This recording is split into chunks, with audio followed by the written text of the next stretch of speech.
Pada peringatan Hari Kemerdekaan Ukraina 2024, Presiden Volodymyr Zelensky menyampaikan pidato yang menegaskan kekuatan dan tekad negaranya dalam menghadapi agresi Rusia.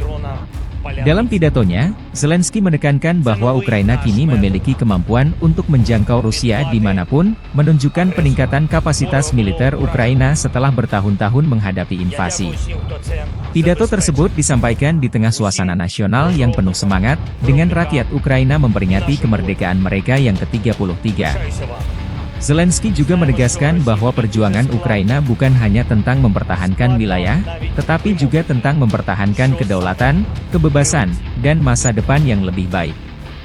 Ia menggarisbawahi dukungan internasional yang terus mengalir, serta keberhasilan militer Ukraina dalam menghalau serangan-serangan Rusia. Pidato ini menandakan peningkatan rasa percaya diri Ukraina dalam menghadapi ancaman yang terus berlanjut dari tetangga besar mereka. Dengan retorika yang kuat, Zelensky memberikan pesan kepada dunia bahwa Ukraina tidak akan mundur dalam memperjuangkan kemerdekaan dan keamanannya.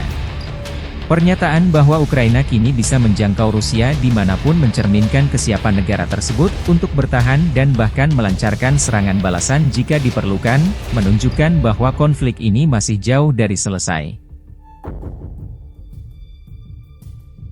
Download Tribun X sekarang, menghadirkan lokal menjadi Indonesia.